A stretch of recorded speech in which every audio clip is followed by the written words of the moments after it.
And who am I? That's not a secret I'll never tell. You know you love me. XOXO. Gossip Girl.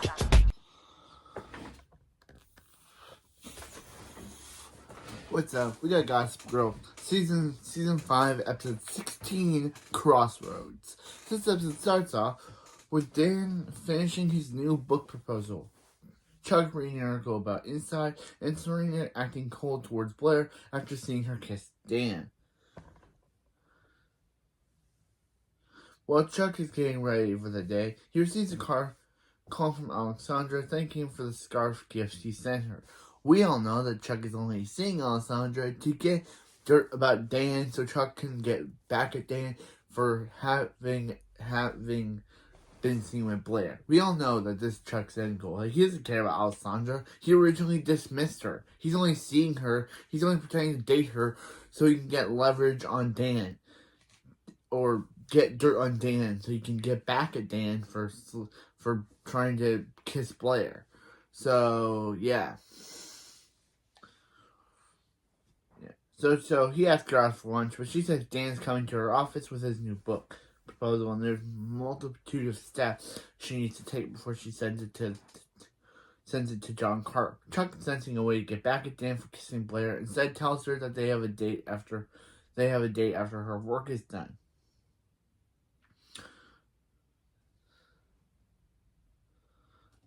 At the law, Dan is surprised to find Rufus at the law, and they talk. Rufus asks Dan how things are going with Blair since they kiss. Dan says they know they're more than just friends, but because of the prenup, they can't date yet. And it's hard to just be friends. It's too hard to just be friends, and they aren't talking. He tells Rufus Chuck invited him over, and Rufus is surprised that Chuck isn't still mad. Blair ran off with Dan at the wedding. Dan leaves his proposal with Rufus to give to the messenger when he shows up. At the Waldorf, Blair and Serena are having a silent breakfast together, and Serena apologizes again for kissing Dan, but Serena isn't interested in hearing it. After they argue, Dorota decides to basically lock them in the room together, being like, you guys aren't leaving until you make up. So go Icon Dorota.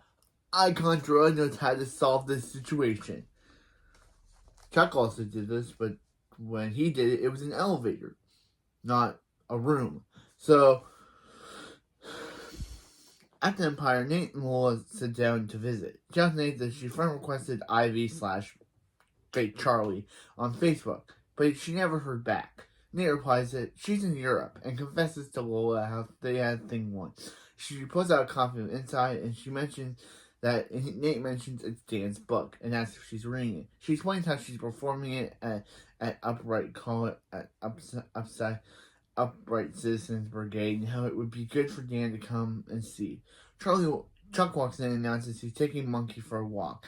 Dan is on his way over, so Lola asks him herself to come. Dan arrives and asks Chuck if he's sure he's not mad at him still for the way. Chuck insists he's not and that he's over Blair. He tells Dan that Lola would like to talk to him and offers to take his bag and coat along with the espresso. Dan goes to Lola, and Chuck takes his bag into the kitchen to find his laptop inside. At the Waldorf, Serena tells Blair how if there's really no feelings between them, hanging out shouldn't be a problem for either of them. Blair says that she'll hang out with Dan to prove that they're more nothing than old friends. Serena's hesitant, but Blair tells Dorota to open the door, and she asks if everything's fixed. Serena says not even close, but Blair insists it will be. She instructs Dorota to tell her royal minder that she's with her friend Dan. Yeah, remember her royal minder Estee that's in love with her husband? Remember Blair's royal minder Estee that's in love with Blair's husband Louis? Remember her? Still gross that she's in love with Blair's husband. But it must work different in London, but still. At the Empire, Dan tells Lola that he'd love to come to the performance. Lola mentions how she has to make a phone call, but her phone is dead, and she has to use Nate's. He lets her, and she heads to the kitchen where she finds Chuck. They smile at each other before he goes back into the main room, and she calls Ivy. She demands to know why she's using her name, and Ivy says she isn't doing it to hurt her, and begs her to just let it go. Lola reminds her that using someone's identity is a felony, and Ivy hangs up on her. Like, bro, Ivy, like, I get Lola, like, Lola just wants to know why Ivy was masquerading as her, which is understandable. You just find out that you're someone you knew in theater class, someone that you knew you knew from, like, years ago is pretending to be you, not knowing that your own mother, that Lola's own mom, hired Ivy to pretend to be her. So, yeah. And again, masquerading, Ivy pretending to be Lola. I'm not gonna say Charlie. Pretending to be Lola is definitely,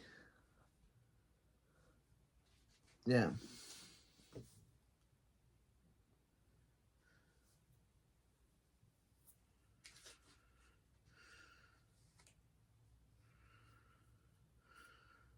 Yeah.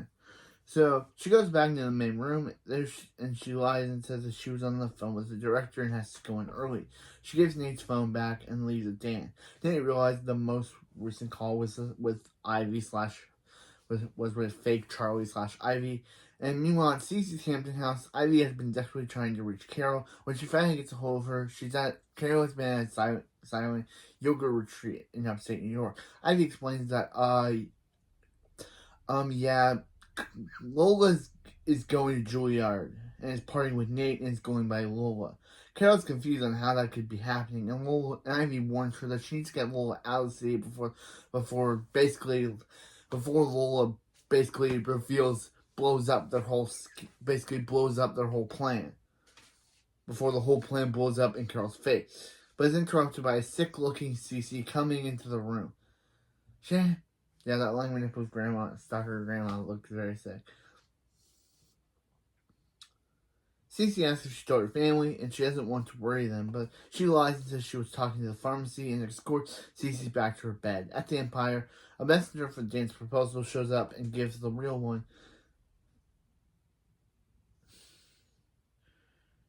they picked up from Rufus to Chuck, while Chuck gives him the fake one to deliver instead. Chuck then throws the real proposal away. Yeah, Chuck, what a good way to mess with Dan. In the Hamptons, Ivy is hastily packing her bags and calls a taxi to take her to the train. Cece nurse comes in and tells her she's worried because Cece's having trouble breathing and she needs to go to the hospital. Ivy tells her that they need to go against her wishes and tell the vanderwoodsens. The nurse agrees to arrange for travel if Ivy can call Carol and Lily. However, she gets confused with the medical term and asks her to do it instead, to which the nurse agrees. At Alessandra's office, Chuck unexpectedly shows up. Alessandra tells him that she's going to have to wait until she reads Dan's proposal. Chuck insists that it's Dan and he's sure there's nothing wrong with it and begins kissing her. She asks the secretary to hold off all calls and message her the proposal on Dan's editor without reading it. At the theater, Dan and Lola arrive. She tells him that she's playing Claire and shows him the headband she brought. Dan meets the director and Lola asks if they're starting with the debutante ball in the destruction of the dress scene. He says yes and walks off. Lola asks Dan if that really happened, the dress scene, and he says yes and walks off. Lola asks Dan, Dan says, Lola asks how it really happened, and Dan says no, but that Charlie that Charlie stole Serena's dress once. Ivy says then he must know Charlie too, and Dan explains that they had a thing once and kissed. Ivy remarks that she really gets around then, and Dan agrees. Nick calls Lola and asks if she wants Charlie's number. She should have asked. She says he came down to the theater before the play, and he should come down to the theater. If he came down to the theater before the play, they could talk and meet, and he agrees. Meanwhile, Blair shows up, and Dan asks what she's doing there, and Blair says that she looked him up on the Gossip Girl spotted map and come to do whatever they do as friends. Dan replies that they aren't doing anything and tells her to leave. Blair refuses and tells Lola to take a picture of them, and she obliges, and she texts the picture to Serena. At the vanderwoodsens, Serena's having tea with Lily and Carol, Carol stopped by on her way from the retreat. Carol asks about fake Charlie / Ivy, and eventually asks what Nate dating someone new. Serena says her name is Lola, but she doesn't know much. Then she raises a text from Blair, and Lily thinks her hanging out with Dan must be hard for Serena, but Serena explains it's Blair's way of apologizing, and says maybe if Blair could put it in the past, she can too. She leaves to go talk to Blair at the theater, and Lily asks Carol what she really came for before the phone rings. Meanwhile, in the Hamptons, the paramedics have arrived for Cece, and Ivy attempts to sneakily leave before she can. However, she gets caught, and Cece asks her to stay because she's the only person she feels safe with. Ivy promises not to leave her, and the nurse informs Ivy that Cece's doctor will meet them at the hospital. Confused, Ivy asks what does that mean he's coming here, and the nurse replies that no, a helicopter is waiting to take them back to New York, and Lily and Carol meet them there. Uh-oh. Yep. This is bad. This is bad for Ivy. Meanwhile, in theater, Dan and Blair are having rehearsal together. She offers to hold his hand for support when he refuses. When they get called cut, Ivy asks if the kiss between Dan and Claire is passionate or sweet. Blair tries to explain, but ends up kissing Dan twice. Serena arrives, misjudging the whole situation, and leaves. Yeah, Serena, not knowing what really happened, leaves again, and on her way, Nate sees her leaving upset, and when he approaches Dan, Blair, and Lola, asks why. Blair realizes, Serena saw them kissing again and tries to catch up to her. When she does, Serena tells her just to be real and admits she likes Dan. Blair tries to deny it, saying that between Chuck, Louie, and the prenup. Serena says she can't stand by and watch Blair lie to her and herself. She walks off, and when Lily calls, Serena asks to call her back, but when Lily explains what's going on, Serena's surprised. Back in Alessandra's office, she sees she has more call from Jonathan Carp. She calls back and learns Dan's proposal was plagiarized. While on the phone, Chuck quickly leaves. At the theater, Blair whines to Dan about Serena having seen them kiss, but still not believing there's nothing between them. She tells Dan that she needs a friend, but Dan implies that he doesn't want to be her friend. He wants her, and they say they shouldn't be seeing each other if she doesn't feel the same. As for Lola is going through Gossip Girl and is surprised by everything she knows. Nate asks if she's looking up Blair for research or Charlie for her secret agenda. Lola apologizes for being so mysterious, but the situation is weird, and she doesn't want to get Nate wrapped up in it. The group then receives a blast about Charlie entering the hospital, and captions how hopefully she's not being checked in,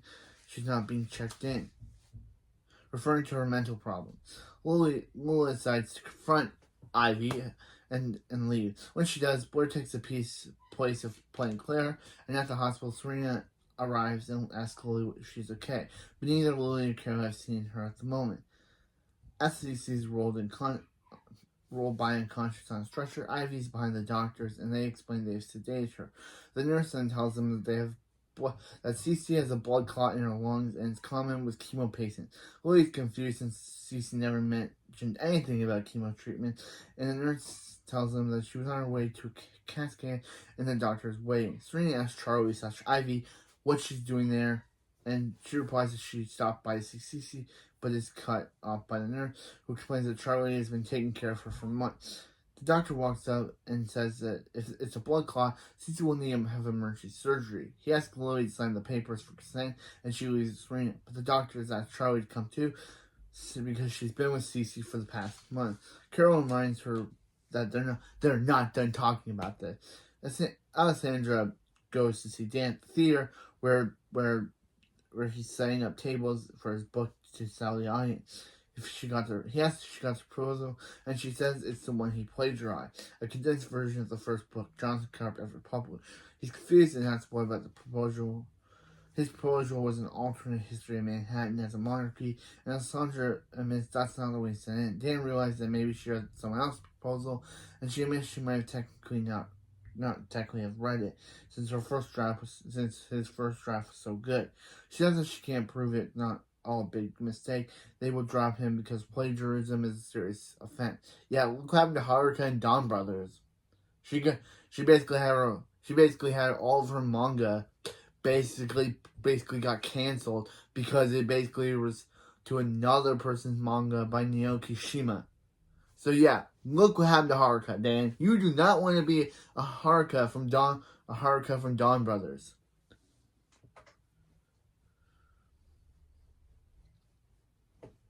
However, Dan is sure they can make you go away. Back at the hospital, Carol confronts Ivy, and she tells her that she was supposed to disappear months ago. But Ivy says she wanted to thank Cece, and when she saw her, she realized she was sick. She says she can't leave because she promised Cece. When looks for the proposal, Dan realizes the file is gone, and he remarks that someone must be messing with him. Alessandra says that he doesn't think anyone would go such extreme lengths. Then he notices Alessandra's scarf, and she says it was a gift. She then says she's going back to her office to convince Carpe it was all a mistake, and tells Dan to go home and rewrite his proposal as fast as he can.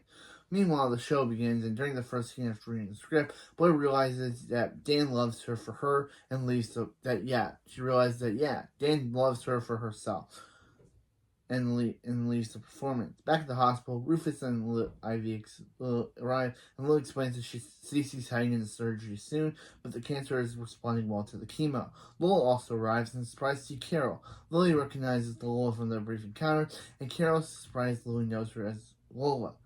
Lily asks Carol if she knows her, and Carol says yes, and she finally explains that Lola is her daughter. Serena asks then, who is Charlie? Who Charlie she is, and Lily asks why Carol introduced Ivy as her daughter, and demands to know who she is. Lola says her name is Ivy Dickens, and that her name is Ivy Dickens, and Rufus is like, yeah, we already know that story, and Serena's like, Max was right the entire time. Max was right all along. Carol tells Ivy not to say a word, but she goes ahead and explains how Carol hired her to gain access to Lola's trust fund, but then eventually ran into Selena Arena in LA. Lily realizes how when Andrew Tyler found Charlie, he found Lola, the real Charlie. Lola's angry that Carol hid the entire family from her for money, and Ivy apologizes and leaves, but Serena follows her. Lola also leaves, but is followed by Carol. So yeah, Ivy's finally exposed for the fraud she is. But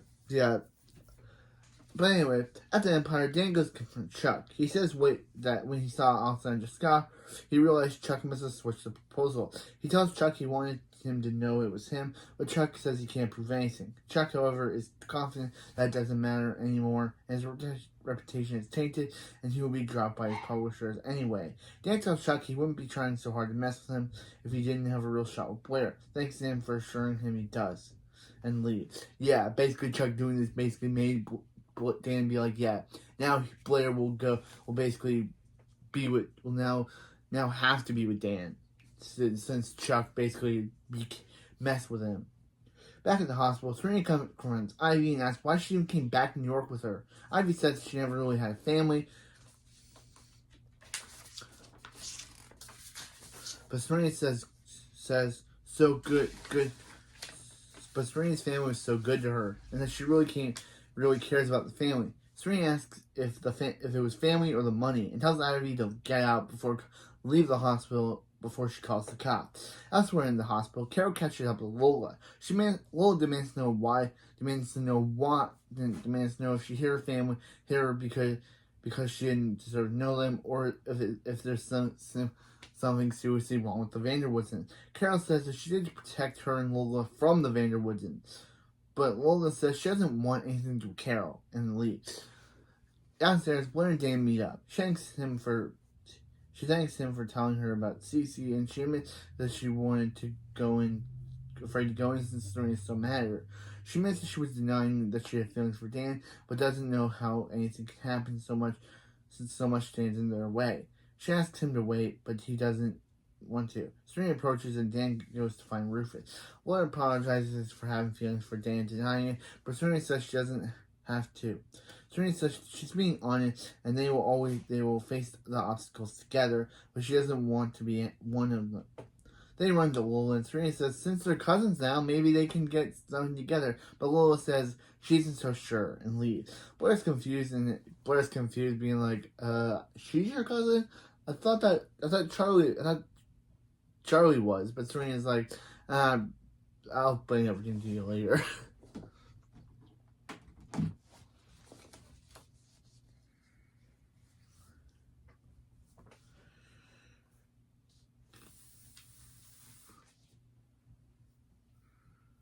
Before she can go upstairs, she calls Chuck. She tells him to stop messing with Dan because that will only push them together. He asks her if she has feelings, if her feelings have changed, and she says she doesn't know and not to blame Dan for their confusion. She hangs up. After the conversation, Chuck emails Alessandra Dan's real proposal. Outside the hospital, Lola thanks Nick for waiting for her and offers to take her home, but she doesn't want to be alone and asks to stay with him instead. He agrees, and they leave together. Upstairs, Dan tells Blair that Sandra called and said Chuck sent over the real proposal, and he alludes to Blair asking him to do it, but she doesn't say anything. He says he's going to leave, but she says she's going to stay since Serena needs her. She kisses him as Serena sadly watches. At the Empire, Chuck receives an email from Glassboro, and in which she forwards the original email Dan sent, containing the video of her and Chuck at the wedding, and Dan realizes Dan was behind the reveal all along. At the hospital, Charlie's doctors inform her that she had a stroke while prepping for surgery, and there is nothing they can do as Cece's about to die. Cece's dying, so he tells them to go and say their goodbyes. Lily and Rufus, Carol and Blair go into a room and hold Cece's hand as she peacefully passes away. R.I.P. You lying, manipulative stalker grandma. You were a terrible person, but I'll kind of miss you, you lying, manipulative stalker grandma. So, anyway, Ivy pulls out Georgina's phone number and quietly leaves the hospital. So, yeah, that was episode 16. Ivy and Carol's scheme has finally been exposed to the Vanderwoodsens. Serena now they know that Lola is the real cousin. Serena tried in that hospital to get connected to Lola, but understandable. She's found out that she had a family she never knew, so understand she'd not want to get coffee with Serena. Understandable. Like Serena's trying to be like, yeah, since they're cousins, maybe they should do something together. But Lola's like, yeah, no. Like literally, she's like, I just found out that I'm related to you guys. I kind of don't want to be a part of you right now. I don't want to be a part of your family right now. Understandable. Don't know what Ivy's gonna do. She's now exposed. The Vanderwoodsens now hate her. The Vanderwoodsens now hate her for them lying to her and they're like, did she just want money? But Ivy's like, she never had a real family, and they felt real family to her. So yeah, I gotta say, I kind of am in defense of Ivy. I don't think she's a terrible character. And I don't think what she did was bad. And I know you guys are probably going to say, oh, this guy's offending Ivy. She manipulated the Vanderwoodsens. She basically made up lies. But, yeah, I can agree in season 5 why she would be hateable. But in last season, she was just doing a job. And, literally this season, you can understand why she gets all the hate. Because, literally, she literally lied to her boyfriend, lied to the Vanderwoodsens again, and basically lied to everyone. But season 4, last season, she could have just if it hadn't been for Serena, Ivy would have stayed in Florida with Max. This whole plotline of Max blackmailing her wouldn't have happened if Ivy would have just stayed in Florida with him. Or wherever she was, or LA with him. I think it was LA. So yeah, I do think that she's a terrible actor. I don't think she's a terrible actress. And yeah, and her actress, this is the last episode of Kylie DeFar having blonde hair, as in the later seasons, the actress dyed it to amber red. So yeah, the actress dyed her hair a different color, so now she has more reddish hair as the show goes on. So starting next episode, Ivy has a different hair color. So yeah, at least I don't have to say Ivy / Charlie anymore, or fake Charlie. Now that I can just say her name is Ivy now. I can just say Ivy now. Now they all know the truth about her, and also. Sad that we lost the lying manipulative grandma stalker Cece in this episode. She was a good villain, and even though she lasted 5 seasons, unlike the other villains in this show, I'm sad that we lost her. She was such an interesting villain character. So this one goes out to the lying nipple of Grandma Stalker, Cece Rhodes. She was a good villain. And even though I didn't like her, I'll kind of miss her on the show because I can at least when they mention her, I can still call her lying manipulative Grandma Stalker. But yeah, she was a lying manipulative mother. Then she was a lying manipulative grandma, and now she's a lying manipulative stalker grandma, who's now R.I.P. So yeah, but anyway, that's it for this video. Y'all love me. XOXO Gossip Girl. We got Princess Dowry next.